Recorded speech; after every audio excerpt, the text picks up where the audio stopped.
He pouli he ponai, taha e whakakoanga fō, ge lata me te tangata niwe he tau mutu kehe.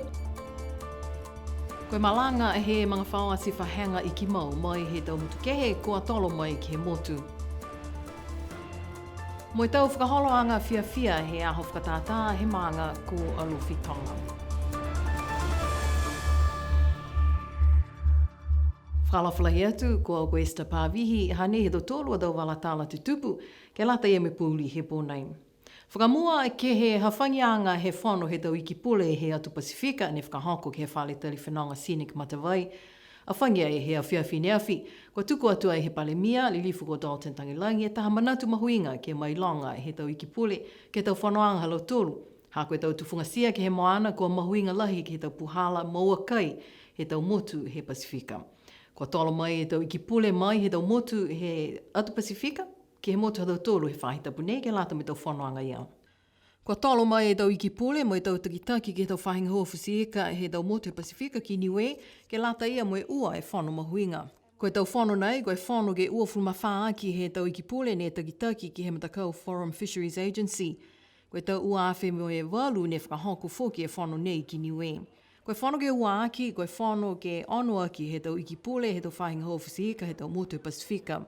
I ne awhi ne kua whakahoko ai he whangianga ke whale tali whenonga Scenic Matawai mo i wina atu whoki e whalu tau takitaki he motu. Kua whakamatala ai e takitaki he matakau Forum Fisheries Agency ke whakaue ke whakatu whano niwe mo i tau tangata kua auloa ai ke whakahoko e whanoanga nei ki he motu. Pihia whoki e tau manatu he takitaki he whanoanga he tau tau e kua Māori, mai he motu ko Nauru, kua whakaolo ange ia e takitakianga he whano he tau nei ke he iki pule lilifu ko Asamoah Ainu. Pehe iki pule ko Ainu, koe motu ko New Zealand ne kua lata ke whakahoko e whanoanga ki ai he tau nei, ka e whinatu ia ke ale ke tamai e whano ki niwe, mo e talia ai he iki pule he motu ko New Zealand ko Shane Jones. Amanaki e tau iki pule ke matutaki ke tau whano halau tōlo pongipongi, tō liliwa tō lau tōlu he tau motu neo mai ai he aho flaili. Tāhai matakau he motu ne whakahingoa koe Niue Women Climate Justice Alliance, ko ngā hoa uloa mo i maua langa matai mai he whakatu whano ha Amerika, matakau ICAAD he motu nāgo New Zealand si pihia mo i taha matakau ni whakahingoa ko Niue Ecologic Consults. Tau se lau tōlu e taha whakaholoanga ne whakahingoa koe Niue Cultural and Language Bridging Course. Koe tau whakakoanga nei ke lata ia mo i tau tangata niwe ne no nofu ke tau motu kehe, ke tau anga whakamotu si pihia ke he wanga hau niwe. Ko whai mga aho he mailonga i tau manako he tau tangata niwe mo i tau lautolu ne whanau mo i tupu hake tau motu kehe, mo i ha lautolu tau manako ke iloa mo i whai matutakianga ke he motu, kai nāka i maua mitaki e matutakianga ia. Si longa tau whakatutalanga ne hake mai whuki he tau whanoanga ke kehe he motu, tau National Summit, me tō whakatutalanga me tō matainanga tōru ni New Zealand, the diaspora. Si hake mei ka hai, koe tahane mene ni hake mei koe kuipuki tangata ngā hua, ke tausi tō ngā hua. Si ono e ka hai ki he kakano oho, hani ne kua manako ke tausi mta hoa ni. Ke lata mo tō mena tungi adaptation, mo resilience, puri whaniwe ka hawe. Koe lele te tōru ki tausi tō ngā hua ke langmatei e tangata me mutu whuki ni ke he papali atu ki he tō mena tupu whakaofo. Ha koe hiki anga he matangi. Tōlu e wala he tau whakaholoanga nei, whakamua koe motu ko niwe mo e tau mana kua whea ngai ke tau momui he tau tangata he motu, si pihia mo e tau anga whakamotu me wanga hau. Ke ua aki koe tau anga whakamotu, tau whai anga hau, mo i tau tāla hangawia ke he tau wala kelekele, mo e wala ke tōlu aki, koe mga aho ia kau mai alau tōlu ke he motu. Tū ama tōlu ke tutongi e tō whakatupe ka hai tō whakaholanga ni, ke hakoe pohala ni ia ke tausi lau tōlu e whakaholanga ke heka mataang ki huisiang. Moe ke whakaonga ka hai tō mga aho, me tō malolo ne ko tuku ki ai ke lata me whakaholanga ni. Moe mea ke whuki ke matutaki e whakaholanga ni ka pe ai whai whakatupianga ki he tō mena pēni, ai linga muka ka hai ke matutaki, ke o atu ki mua. Si koe tō whakatupianga nei whuki ke ke langmataya ke to ko module 3 so ke to the module 3 me ka ho mai ala to ke no nofu me nga hua ki he motu ke he linga ue mahina ke nga hua serve si whai mga whaa mea ka tauri alo tōru ke lata me tō whangamena tō me tō assignments, practical assignments, yeah. Si koe tō kua lata ka ke whakatau tōnu whoki nia tō mga whaa ia, mo tō whai aonga ke tau si tō whakakoanga.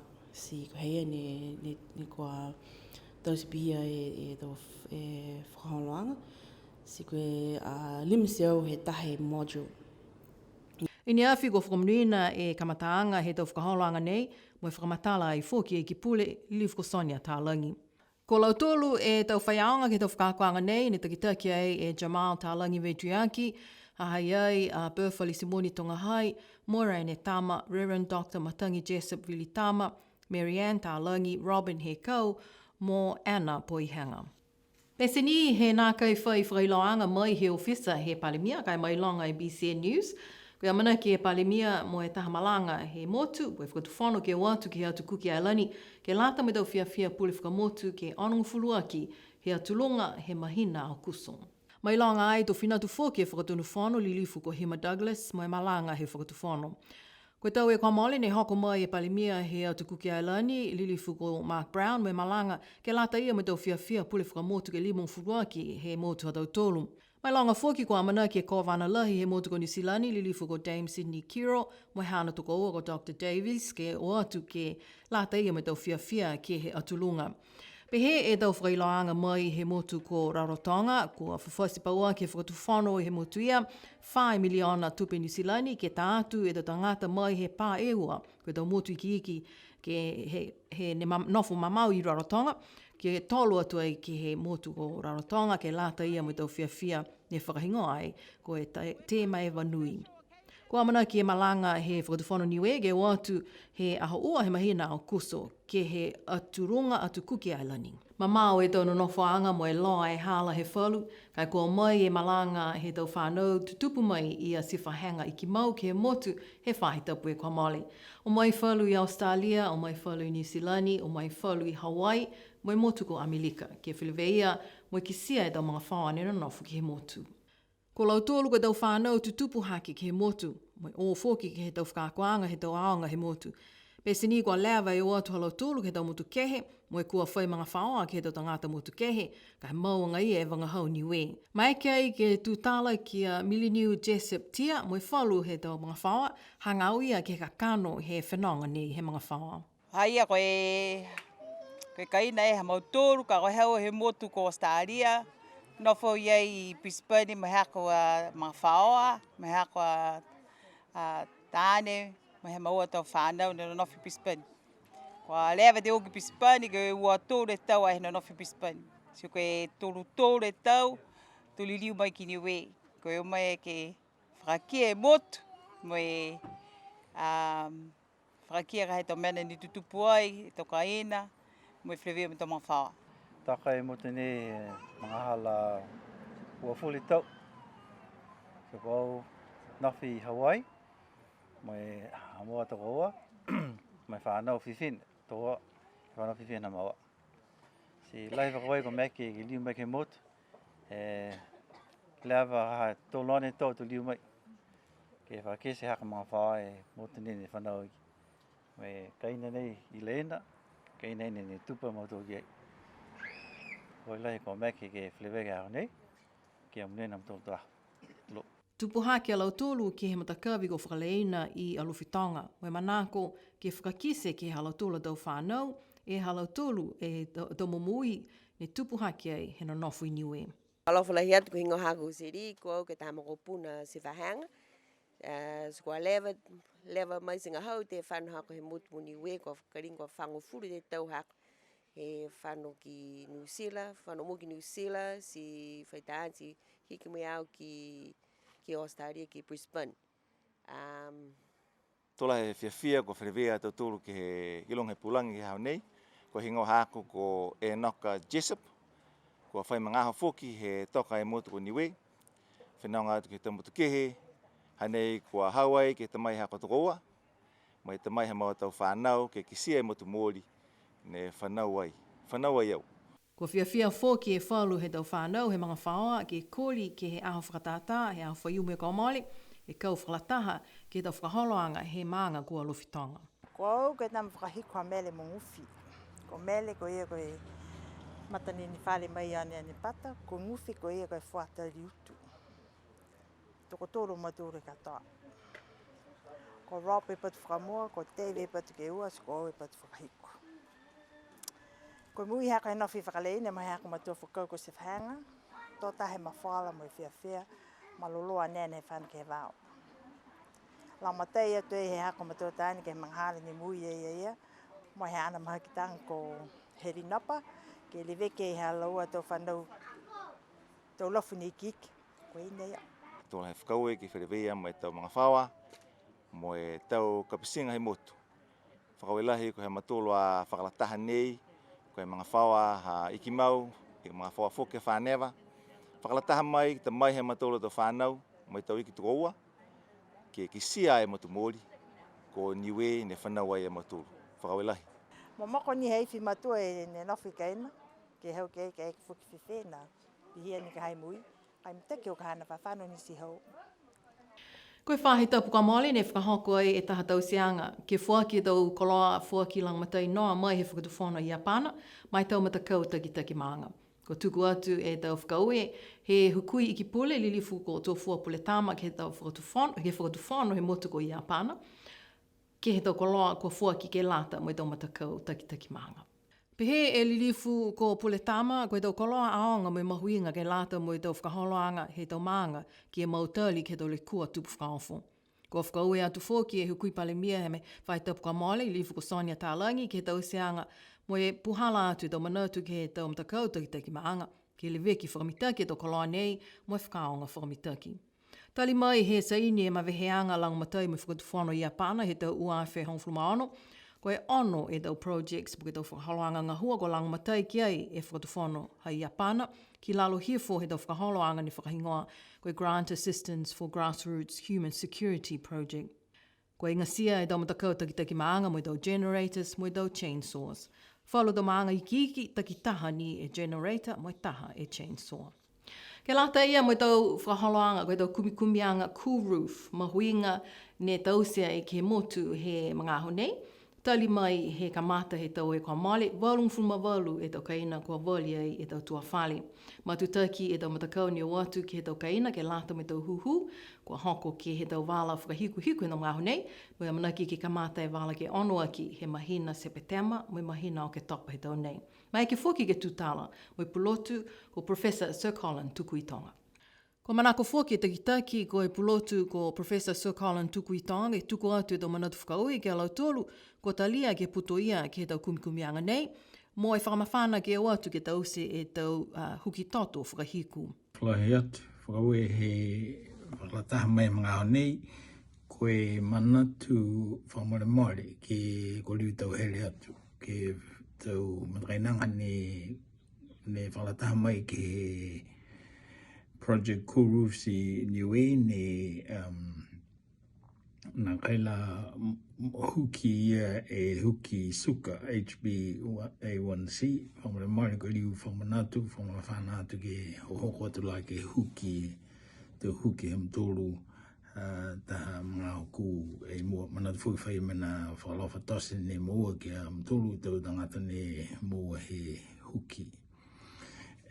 Mena ke ua aki, liu whamanatu atu whamane moi, le wiki la e tau smart watch, le wiki tu mau, tuku e hila ke moui si whakaonga tu mau sinai tui koe he aho katoa, o le atu ke liu whamanatu pia whakawela maki. Kua manaki e tau kumikumianga nei ke whakakatoatoa ke matahiku he tau nei. Mahuinga e tau potaanga he tau kumikumianga nei, ke lata ia mo e tau whiwhilianga he tau takitaki he tau motu he lalolangi, ke he tau le kua mo e tau maskelea ke tau momui malolo sino.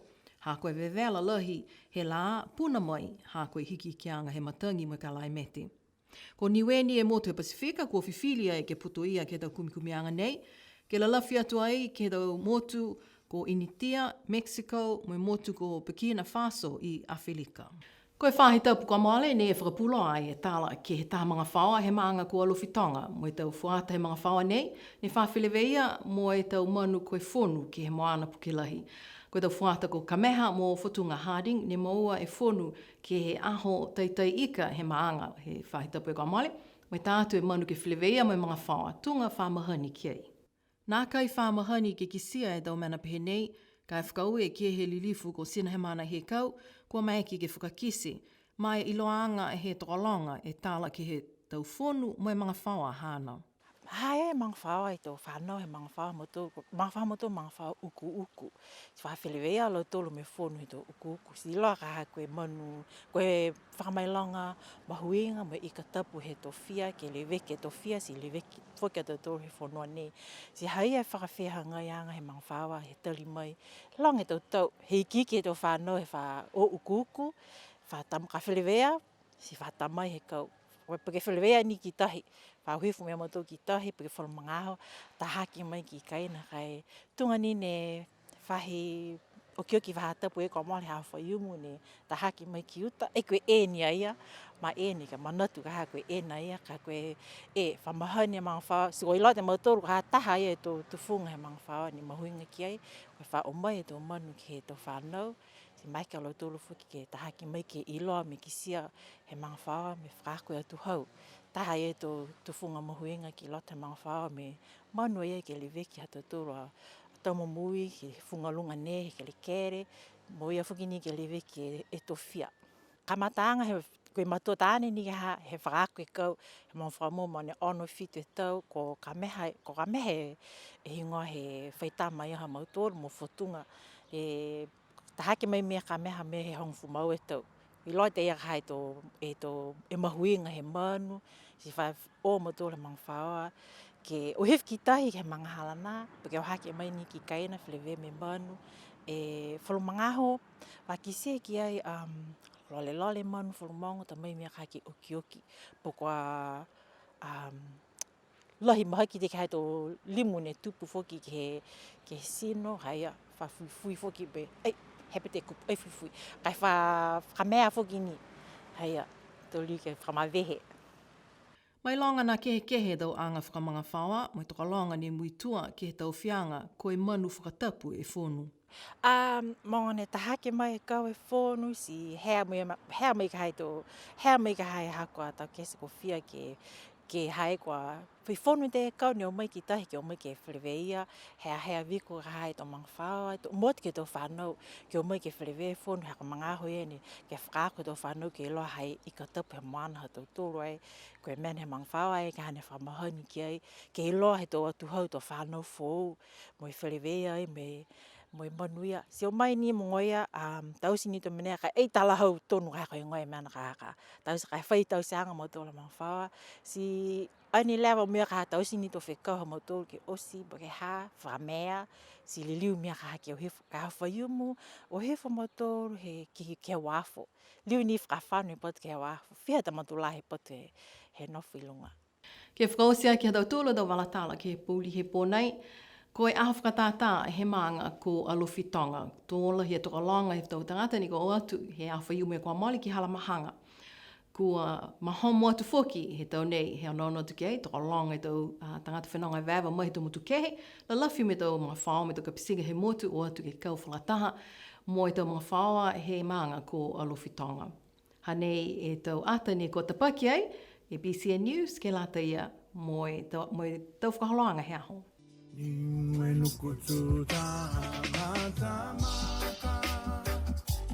Koe pelina ke hakuloto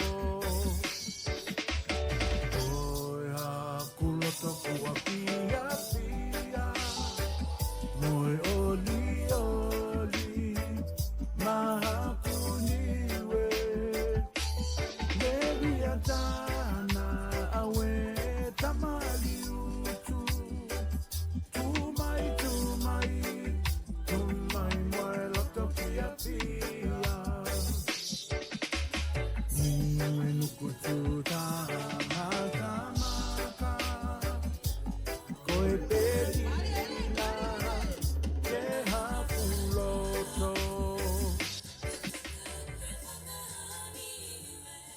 Tō tahai fulufluala he tau ata e ni te paki, he tau kōli me tau lolongo, mo e aho fia ha alofitonga, ko e aho whakatata he maanga. Amana ki atu ke he aho whakatata he maanga ko la kapa he tau whahi tapu ka hau. Ka pihia tau tolo tau walatala tu tupu ke lata e me pūli he pō nei.